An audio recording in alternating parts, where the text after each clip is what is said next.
Sasa kwenye hii video leo hii ninataka niwatofautishie, niwape utofauti uliopo kati ya booster za asili na tiba za asili. Hili ni swali mojawapo ambalo wafugaji wengi sana wamekuwa wakiniuliza. Kwani kuna utofauti gani kati ya tiba za asili na booster? Na hii ni kwa sababu sisi tunavyo vitabu viwili ambavyo ni kama vile vinafanana sana. Ambavyo tukimpelekea mfugaji yeyote yule huwa anauliza hivi vitabu vinamaanisha nini?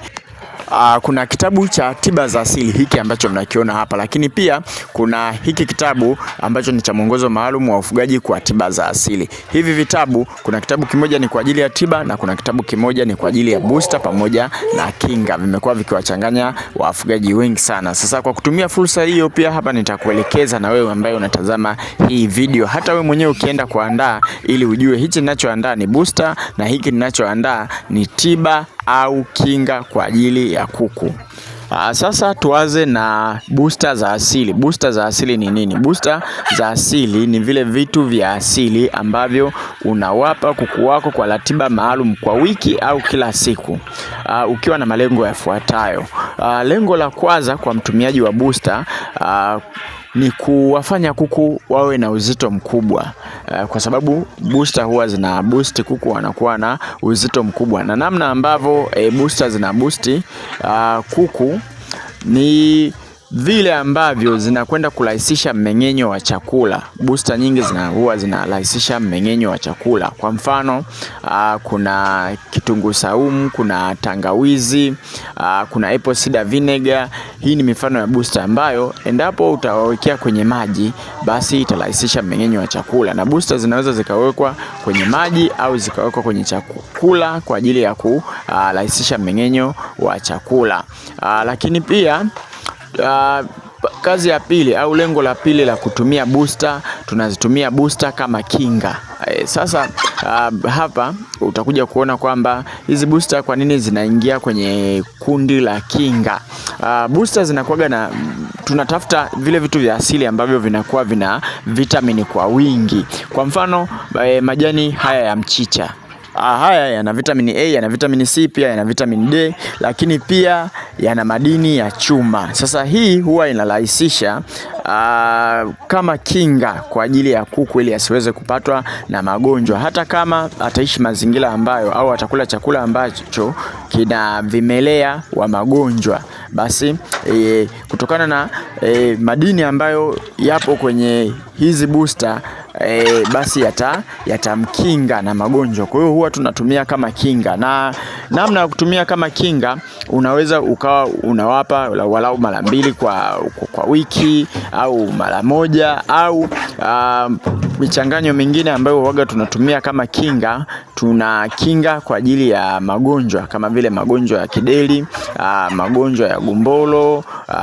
Mfano, kwenye gumboro huwa tunatumia majani ya mpapai, tangawizi na kitunguu saumu kuchanganya ili kuku asiweze kupata gumboro. Lakini pia tuna chanjo kwa ajili ya ndui. Kwa hiyo unaweza kuona kuna vitu vinaingia kama tiba, kuna vitu vinakuja vinaingia kama chanjo. Mfano, mwarobaini ni tiba, inafahamika kabisa ni tiba, lakini unapokuja kukinga ugonjwa wa kideri au kukinga ndui, tunautumia kama kinga kwa ajili ya hawa kuku, ili kuweza kuwakinga dhidi ya huo ugonjwa. Lakini pia kuna haya majani ya mboga za maboga. Kuna kipindi hapa sisi tumewahi kufuga wale layers pure kabisa, wale wa mayai. Tulikuwa tunatumia sana haya majani ya maboga, ndio maana tukayapanda kwa wingi sana hapa shambani kwa ajili ya kuwafanya kuku waweze kutaga vizuri kabisa. Kwa hiyo huwa hizi tiba zinasaidia vizuri sana kwenye kutaga. Mfano wa booster ambazo zitakusaidia sana kwenye kutaga, kuna tangawizi, kuna kitunguu saumu, kuna tunda moja hivi, ngoja niwaonyeshe hapa. Hili hapa, hii ni beetroot, na sio tunda, ni kiazi cha chini chekundu. Sijajua mnahitaji, utaniandikia hapo kwenye comment. Hii bwana inaongeza damu kwa kuku. Moja ya mahitaji makubwa ya kuku ambao wanataga ni damu. Akiwa na damu nyingi sana kuku ambaye anataga, basi hata utagaji wake unakuwa mzuri sana. Ndio maana kuku ambao hawatagi vizuri, kienda ukiangalia hata mayai yao utakuta yana vidoti kama haya ambayo unayaona hapa.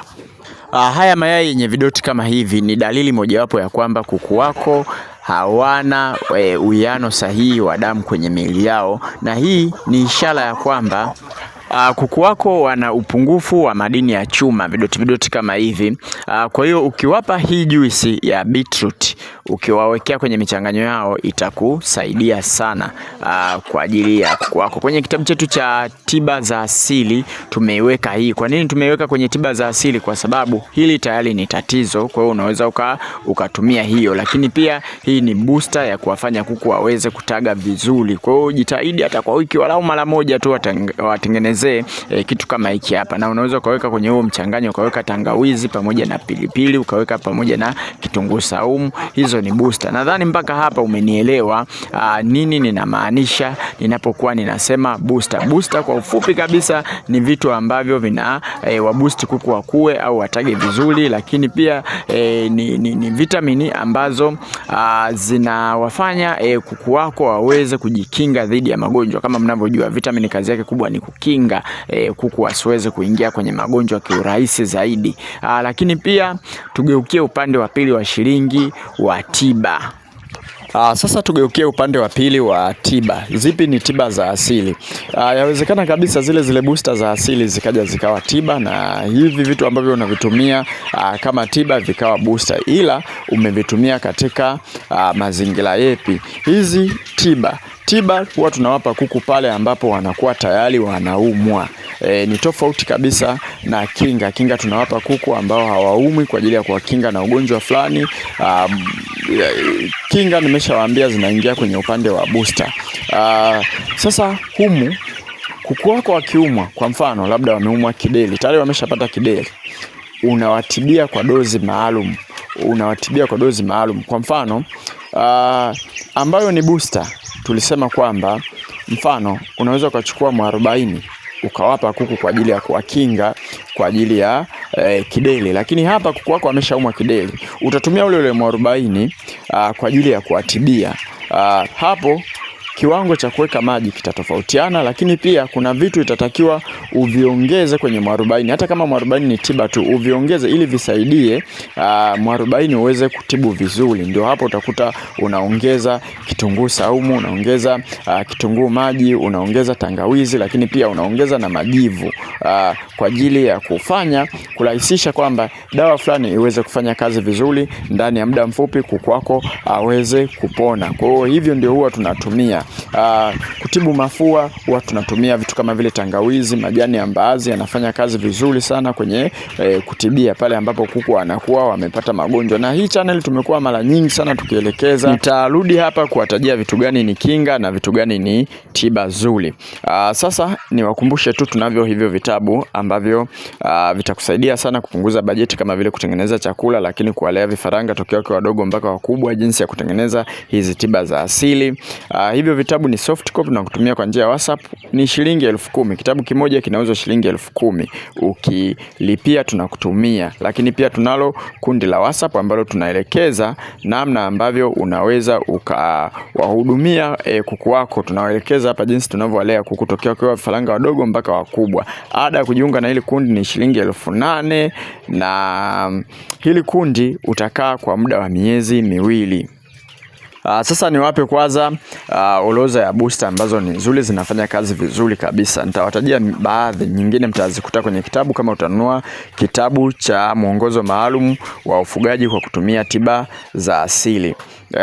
Kuna tangawizi, kuna majani ya maboga, kuna majani ya mchicha, lakini pia kuna beetroot, lakini pia kuna vitunguu saumu, lakini pia kuna apple cider vinegar. Hivi ni baadhi, nimetaja vitu vichache sana ambavyo unaweza ukaona vitumia kama booster kwa ajili ya kuku wako. Tiba kuna mwarobaini, kuna aloe vera, lakini pia kuna majani ya mpapai. Yale majani ya mpapai na yenyewe huwa yanafanya kama tiba vizuri, na pia huwa yanaingia kama booster vizuri sana. Kwa hiyo hivi ni baadhi tu ya vitu vichache ambavyo nimekutajia hapa. na tiba yoyote ile huaga inaongozana na kitunguu saumu pamoja na tangawizi. Kuna namna ambavyo huwa tunachanganya. Endapo utajiunga na kundi letu la ufugaji kwa ada ya shilingi 8,000 kwa muda wa miezi miwili, ndani ya hii miezi miwili utajua wewe mwenyewe jinsi ya kuchanganya dawa. Hata kama kuna magonjwa huaga tufundishe hapa, ila utapata ujuzi ule wa kuchanganya dawa kama ambavyo sisi tunafanya. Kujiunga na kundi letu ada ni shilingi 8,000 kwa muda wa miezi miwili.